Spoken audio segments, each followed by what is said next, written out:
Hello વિદ્યાર્થી મિત્રો, કેમ છો? મજામાં? તો આદર્શ ક્લાસીસમાં તમારું સ્વાગત છે.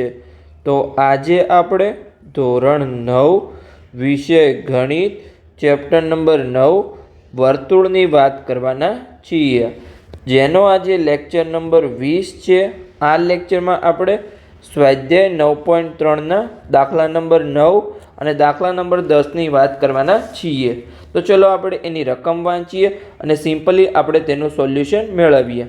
તો દાખલા નંબર 9માં આપણને શું આપેલ છે કે બે વર્તુળો એકબીજાને બે બિંદુઓ બી અને સીમાં છેદે છે. અહીંયા તમને દેખાય છે કે ઓકે, આ બે વર્તુળ છે, એક મોટો વર્તુળ છે અને એક અહીંયા નાનો વર્તુળ છે, જે એકબીજાને ક્યાં છેદે છે? અહીંયા બી બિંદુમાં ઉપર અને નીચે અહીંયા સી બિંદુમાં, બંને એકબીજાને છેદે છે. ઓકે, પછી આગળ આપણે રકમ વાંચીએ કે બીમાંથી પસાર થતા બે રેખાખંડ એબીડી અને એબીક્યુ વર્તુળને અનુક્રમે એડી અને પી અને ક્યુમાં છેદે તે રીતે દોરેલા છે. તો અહીંયા તમે જોઈ શકો છો કે બે જે બી બિંદુ છે એમાંથી બે તમારા રેખાખંડ પસાર થાય છે. એક છે અહીંયા આપણો એબીડી અને એક છે આપણા પીબીક્યુ. ઓકે, સિમ્પલી આવી રીતે પસાર થાય છે. જુઓ આકૃતિ 9.27 જે ઓલરેડી અહીંયા આપણે દોરેલી છે. તો આપણે સાબિત શું કરવાનું છે કે સાબિત કરો કે ખૂણો એસીપી બરાબર ખૂણો ક્યુસીડી. તો એસીપી ક્યાં છે? અહીંયા ખૂણો એસીપી આ રહ્યો, જો અહીંયા આ એ સી અને પી. ઓકે, સિમ્પલી તો આપણો આ જે ખૂણો છે એ એસીપી છે અને ક્યુસીડી ક્યાં છે? તો આ ક્યુસીડી. ઓકે, સિમ્પલી તો આ આપણો ક્યુસીડી ખૂણો છે. તો આ બંનેને આપણે અહીંયા સિમ્પલી સમાન સાબિત કરવાના છે. તમને અહીંયા આકૃતિ થોડી અઘરી લાગતી છે, પણ દાખલો સાવ નાનો છે. માત્ર ખાલી 2 થી 3 સ્ટેપમાં તમારો દાખલો પૂર્ણ થઈ જશે. તો સૌપ્રથમ આપણે શું કરીશું? તો જે મોટો વર્તુળ છે એમાં આપણે એપીને જોડીશું, એથી લઈને પી સુધી, અને પછી જે નાનો વર્તુળ છે એમાં આપણે આ ડીક્યુને જોડીશું. ઓકે, તો આ આપણે જોડી લીધા. તો આપણે કોન્સેપ્ટ શીખ્યા હતા કે એક જ વૃત્તખંડમાં આવેલા ખૂણાઓ કેવા હોય? સમાન હોય. ઓકે, તો જો આપણી આ એપી જીવા હોય મોટા વર્તુળમાં, તો આ જે આપણું ગુરુ વૃત્તખંડ છે, ઓકે તમને દેખાય છે. ઓકે, તો આ આપણું શું બનશે? સિમ્પલી ગુરુ વૃત્તખંડ બનશે. તો એમાં જો ખૂણા આવેલા છે તો એ બંને ખૂણા કેવા છે? સમાન હશે. તો ચલો આપણે હું તમને બતાવું કે કયા બે ખૂણા તમારા સમાન બની જશે. તો અહીંયા તમે જોશો કે આ ખૂણો આપણો ખૂણો એસીપી. ઓકે, સિમ્પલી, અને આ જે ખૂણો છે અહીંયા જો એબીપી. ઓકે, આ બંને તમને શું દેખાય છે? તો કે એક જ વૃત્તખંડમાં આવેલા ખૂણા છે. જો અહીંયા પણ આ એમાંથી નીકળી અને પીમાં પાછું આવે છે ખૂણો, અને અહીંયા પણ તમે જો એબીપી. ઓકે, સિમ્પલી તો આ બંને ખૂણા શું છે? એક જ વૃત્તખંડમાં આવેલા છે, તો એ બંને સમાન બની જશે. પછી આપણે જે નાનો વર્તુળમાં છે એમાં પણ તમારો સેમ જ કોન્સેપ્ટ લાગશે. જો આ ડીક્યુ તમારી જીવા હોય વર્તુળની, તો આ જે ગુરુ વૃત્તખંડ છે, ઓકે તમને સિમ્પલી દેખાય છે ગુરુ વૃત્તખંડ, તો એમાં આવેલા બંને ખૂણા કેવા છે? સમાન હશે. તો એમાં કયા બે ખૂણા છે? તો એમાં ખૂણો છે આપણો ખૂણો ક્યુસીડી. ઓકે, એક આ ખૂણો તમને દેખાય છે, આ જે આપણો ખૂણો હતો એ, અને બીજો ખૂણો છે અહીંયા ક્યુબીડી. ઓકે, તો આ બંને ખૂણા સિમ્પલી સમાન બની જશે. તો ચલો આપણે લખી દઈએ કે એક જ વૃત્તખંડમાં આવેલા ખૂણા સમાન હોય. એની પહેલાં આપણે જે અહીંયા એપી અને ડીક્યુને જોડ્યું છે એ આપણે લખી દઈશું કે અહીંયા આપણે લખીશું કે એપી અને ડીક્યુને જોડો. ઓકે, સિમ્પલી તો એને આપણે જોડી લીધું છે. પછી આપણે શું લખીશું કે અહીં એક જ વૃત્તખંડમાં આવેલા ખૂણા સમાન હોય છે. તો ચલો અહીંયા આપણે લખી દઈએ કે અહીં વર્તુળમાં એક જ વૃત્તખંડમાં આવેલા ખૂણા સમાન હોય છે. તો લખી દઈએ આપણે સમાન હોય છે. તો જે મોટા વર્તુળમાં કયા ખૂણા હતા? આપણો ખૂણો હતો અહીંયા ખૂણો એસીપી અને એબીપી. આ બંને ખૂણા શું છે? એક જ વૃત્તખંડમાં આવેલા છે. તો ચલો આપણે લખી દઈએ અહીંયા કે માટે ખૂણો એસીપી અને ખૂણો એબીપી. ચલો આપણે એબીપી લખવાનું છે, ખૂણો એબીપી. ઓકે, જેમ આ ખૂણા સમાન થાય એવી રીતે નાના વર્તુળમાં કયા બે ખૂણા હતા? ખૂણો QCD અને ખૂણો QBD. તો આપણે લખી દઈએ અહીંયા કે તે જ રીતે અહીંયા આપણે લખીશું કે તે જ રીતે ખૂણો QCD બરાબર ખૂણો QBD. ઓકે, આને આપણે નામ આપી દઈએ. આ અહીંયા આપણું પરિણામ નંબર 1 છે અને આ અહીંયા આપણું પરિણામ નંબર 2 છે. ઓકે, તો આ બંને સિમ્પલી આપણા પરિણામ થઈ ગયા. હવે તમે અહીંયા આકૃતિમાં જોશો તો અહીંયા જો જે આપણા આ ઉપરના ખૂણા છે કે ખૂણો ABP અને ખૂણો અહીંયા QBD શું છે, અહીંયા અભિકોણો દેખાય છે. તમને જો બતાવું કેવા છે અહીંયા કે બે ચોકડી ખૂણા છે તો સામસામેના ખૂણા કેવા આપણે અભિકોણો કહીએ છીએ. અને એ અભિકોણો કેવા હોય, હંમેશા સમાન હોય. તો કયા ખૂણા છે ચલો હું તમને બતાવું કે ખૂણો ABP અને ખૂણો QBD. તો આ બંને ખૂણા અભિકોણો છે. ઓકે, તો અભિકોણો હંમેશા કેવા હોય, સમાન હોય. તો આપણે લખી દઈએ અહીંયા કે હવે ખૂણો ABP બરાબર ખૂણો અહીંયા QBD. ઓકે, અને આપણે કૌંસમાં કારણ પણ લખી દઈએ. અહીંયા કેમ સમાન થયા તો કે અહીંયા અભિકોણો છે. ઓકે, આ અભિકોણો છે. આને આપણે અહીંયા પરિણામ નંબર 3 નામ આપી દઈએ. હવે જો આજે ABP અને QBD સમાન છે તો પરિણામ 1માં જો આ સાઈડ અહીંયા ABP છે. ચલો આપણે હું તમને અહીંયા બ્લુ પેનથી બતાવું તો આ જો અહીંયા આપણું ABP છે. ઓકે, અને આ આપણું અહીંયા QBD છે. જો આ બંને ખૂણા સમાન હોય તો એના જે બરાબર સામેના ખૂણા છે એટલે કે આ ACP અને QCD પણ સમાન થાય. તો આપણે લખી દઈએ અહીંયા. તો અહીંયા આપણે શું લખીશું કે પરિણામ 1, 2 અને 3 પરથી ચલો આપણે લખીએ અહીંયા કે પરિણામ 1, 2 અને 3 પરથી આપણે શું અહીંયા લખી શકીએ કે માટે ખૂણો ACP બરાબર ખૂણો QCD. ઓકે, જે આપણે સાબિત કરવાનું હતું એ આપણું સિમ્પલી અહીંયા સાબિત થઈ ગયું છે કે આપણે શું સાબિત કરવાનું હતું, ACP અને QCD ને અહીંયા આપણે સિમ્પલી સમાન સાબિત કરવાનું હતું, જે આપણે અહીંયા સાબિત કરી દીધું છે. ઓકે, તો માત્ર અહીંયા એક જ કોન્સેપ્ટ લાગ્યો કે એક જ વૃત્તખંડમાં આવેલા ખૂણા સમાન છે અને અભિકોણો સમાન થાય એના આધારે સિમ્પલી આપણું સાબિત થઈ ગયું. તમને અહીંયા આકૃતિ થોડી આડ લાગે પણ તમારે આનાથી ડરી નહીં જવાનું. તમારે દાખલો સોલ્વ કરવાનો, જોવાનું કે કયો કોન્સેપ્ટ લાગે છે, તમને સિમ્પલી આવડી જશે.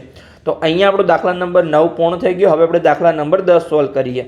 તો એમાં આપણને શું આપેલું છે તો સૌપ્રથમ ચલો આપણે રકમ વાંચીએ, પછી આપણે એનો ઉકેલ મેળવીશું.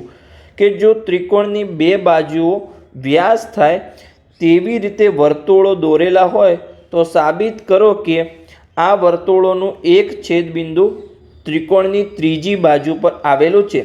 એટલે કે અહીંયા તો સૌપ્રથમ અહીંયા આપણને શું આપેલું છે, એક ત્રિકોણ આપેલો છે. પણ ત્રિકોણમાં શું છે, ત્રિકોણની બે બાજુઓ શું છે, વર્તુળના વ્યાસ છે. એટલે કે અહીંયા ચાલો આપણે દોરવાનો પ્રયત્ન કરીએ. હું તમને દોરીને સમજાવું કે ધારો કે અહીંયા જો આ જે આપણો છેદબિંદુ છે, અહીંયા એ છેદબિંદુ છે, અહીંયા આપણું નીચે પણ છેદબિંદુ છે. આ બે વર્તુળો બીજાને છેદે છે. તો ચલો આપણે એવી રીતે ત્રિકોણ બનાવીએ કે જેમાં શું આવે, બે બાજુઓ વ્યાસ આવે. તો અહીંયા આપણે સિમ્પલી વ્યાસ દોરીએ. તો આ જે ત્રિકોણ છે એમાં આપણો આ વ્યાસ છે, પછી આ જે મોટો ત્રિકોણ છે એમાં આ આપણો વ્યાસ છે. ઓકે, તો આ આપણી સિમ્પલી ત્રિકોણની બે બાજુઓ પણ થઈ ગઈ અને વર્તુળના વ્યાસ પણ થઈ ગયા. હવે અહીંયા આપણે ત્રીજી બાજુ એટલે કે બે બાજુને જોડીશું તો અહીંયા આપણે સિમ્પલી ત્રીજી બાજુ બનશે. તો આપણને અહીંયા સાબિત શું કરવાનું કીધું છે, ફરીથી આપણે ચલો રકમને વાંચીએ કે જો ત્રિકોણની બે બાજુઓ વ્યાસ થાય તો અહીંયા આપણે સિમ્પલી પહેલાં શું દોર્યું, બે બાજુ દોરી જે બંને વર્તુળના વ્યાસ છે એવી રીતે દોરેલા હોય તો સાબિત કરો કે આ વર્તુળોનું એક છેદબિંદુ ત્રિકોણની ત્રીજી બાજુ પર આવેલું છે. એટલે કે અહીંયા જે આપણું આ નીચેનું છેદબિંદુ છે, જો તમને શું દેખાય છે, અહીંયા છેદબિંદુ આ ત્રીજી બાજુ પર આવેલું છે. તો કે હા આવેલું છે, એવું આપણે અહીંયા સાબિત કરવાનું છે.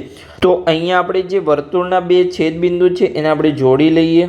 ઓકે, તો આ આપણે અહીંયા વર્તુળના બે છેદબિંદુને જોડી લીધા. તો અહીંયા જો નાના બે આપણા ત્રિકોણ રચાય છે. ઓકે, ચલો આપણે નામ આપી દઈએ કે આ આપણું છેદબિંદુ એ છે, નીચે બી છે. અહીંયા આપણી ત્રિકોણની બાજુ ચલો આપણે સિમ્પલી નામ આપી દઈએ કે એ, પછી અહીંયા બી છે અને અહીંયા સી છે. એટલે કે આપણો ABC ત્રિકોણ છે અને અહીંયા આપણો આ ડી બિંદુ છે.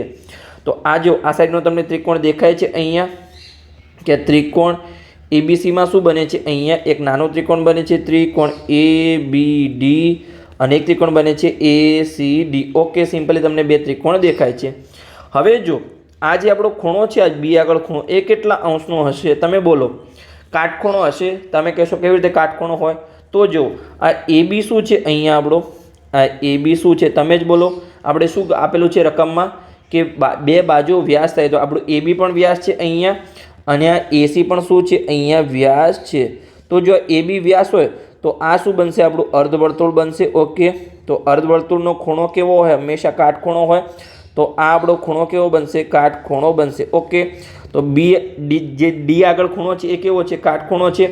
આવી રીતે અહીંયા AC પણ વ્યાસ છે, તો આ આપણો ખૂણો શું બનશે? ડી આગળ અહીંયા કાટખૂણો જ બનશે. તમને ખબર જ છે કે આ આપણું શું બનશે? અર્ધવર્તુળ બનશે. અર્ધવર્તુળ બનશે એટલે કે ડી આગળ ખૂણો આપણો કાટખૂણો હશે. તો ચલો આપણે લખી દઈએ અહીંયા નીચે. પછી આ બંને ખૂણાનો સરળ કરીશું. સિમ્પલી આપણને સરળ કોણ મળી જશે 180 અંશનો. તો આપણે આ જે ડી બિંદુ છે એ ક્યાં આવેલું છે? BC રેખા પર જ આવેલું છે, એવું આપણે સાબિત થઈ જશે, જે આપણે સાબિત કરવાનું છે. તો ચલો આપણે સિમ્પલી કરી લઈએ.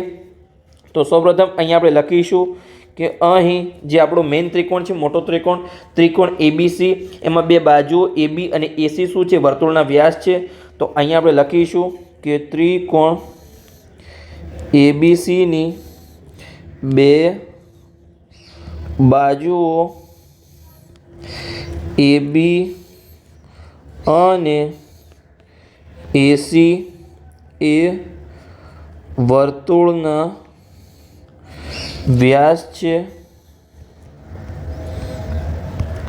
અને હવે આ જો AB અને AC વ્યાસ છે, તો જો AB વ્યાસ હોય તો આપણે જે ખૂણો છે, ખૂણો ADB શું થાય? અહીંયા 90 અંશનો થાય. તો અહીંયા આપણે લખીશું કે AB વ્યાસ હોવાથી, AB વ્યાસ હોવાથી જે આપણો ખૂણો છે, માટે ખૂણો ADB બરાબર અહીંયા 90 અંશનો થાય. કેમ? તો આપણે કૌંસમાં કારણ પર લખી દઈએ કે અર્ધવર્તુળનો અંતર્ગત ખૂણો, અર્ધવર્તુળનો અંતર્ગત ખૂણો એટલે કે અંદરનો ખૂણો. ઓકે, તો આને આપણે અહીંયા પરિણામ નંબર 1 નામ આપી દઈએ. ચલો આપણે નામ આપીએ. ઓકે, તો આ આપણું શું છે? ચલો અહીંયા જ લખી દઈએ અહીંયા કે આ આપણું અહીંયા પરિણામ 1. હવે જેમ AB વ્યાસ છે એમ AC પણ વ્યાસ છે.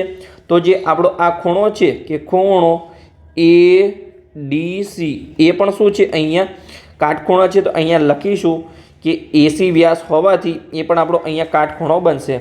તો અહીંયા આપણે લખી દઈએ કે તે જ રીતે AC વ્યાસ હોવાથી માટે ખૂણો ADC બરાબર અહીંયા 90 અંશ થાય. ઓકે, અને આ પણ કેમ 90 અંશનો થયો? તો અર્ધવર્તુળનો અંતર્ગત ખૂણો. તો અહીંયા આપણે લખીશું કે અર્ધવર્તુળનો અંતર્ગત ખૂણો. ઓકે, તો આને આપણે અહીંયા પરિણામ નંબર 2 નામ આપી દઈએ કે આ આપણું અહીંયા પરિણામ 2 છે. હવે આપણે અહીંયા પરિણામ 1 અને 2 નો સરવાળો કરીએ. તો આપણે અહીંયા લખીશું કે પરિણામ 1 અને 2 નો સરવાળો કરતા. તો ચલો આપણે કરી લઈએ. તો કયા કયા ખૂણા છે? આ સાઈડ બરાબરની ADB અને ADC. તો અહીંયા આપણે લખીશું કે ખૂણો ADB પ્લસ ખૂણો ADC બરાબર શું થશે? પેલી સાઈડ 90 પ્લસ 90 છે. તો અહીંયા આપણે લખીશું કે 90 અંશ પ્લસ 90 અંશ. તો ઓકે, તો અહીંયા જો આ ADB અને ADC શું છે? જો આ રહ્યા આપણા ખૂણા કે આ છે ખૂણો આપણો અહીંયા ખૂણો ADB અને આ છે ખૂણો ADC. જો આ બંને ખૂણાનો સરવાળો કરીએ તો આપણને કયો ખૂણો મળશે? અહીંયા આખો ખૂણો મળશે. ઓકે, તો કયો ખૂણો મળશે? ખૂણો BDC, તો અહીંયા આપણે લખીશું કે ખૂણો BDC, ખૂણો BDC બરાબર શું થશે? અહીંયા 90 ને 90 કેટલા થાય? 180 અંશ થાય, તો 180 અંશ થશે. તો આપણે કહીશું કે જો આ BDC બરાબર 180 અંશ હોવાથી શું બને? સરળ કોણ બને છે. તો અહીંયા આપણે લખીશું કે BDC બરાબર 180 અંશ હોવાથી સરળ કોણ બને. ઓકે, સરળ કોણ એટલે કે 180 અંશ છે, સરળ કોણ બને એટલે કે જે આ BDC શું બનશે? આપણી રેખા હશે ત્યારે સરળ કોણ બને. તો અહીંયા આપણે લખીશું કે એટલે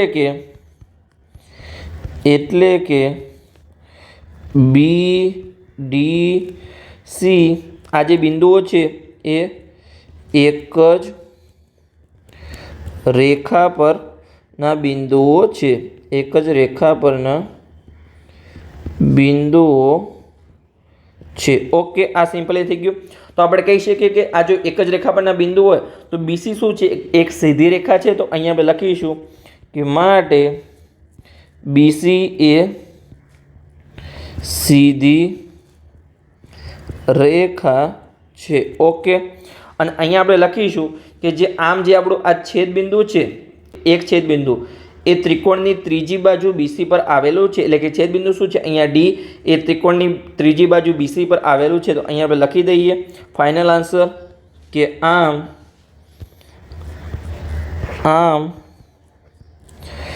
બે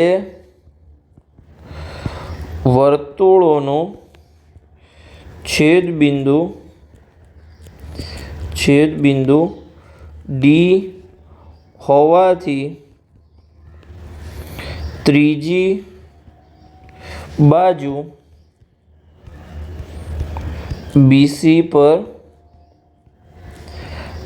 આવેલું છે. ઓકે, તો જે આપણે સાબિત કરવાનું હતું એ અહીંયા આપણું સિમ્પલી સાબિત થઈ ગયું છે. છેદ બિંદુ D શું છે? અહીંયા ત્રીજી બાજુ BC પર આવેલું છે. અહીંયા આપણું સિમ્પલી સાબિત થઈ ગયું છે જે આપણે સાબિત કરવાનું હતું એ.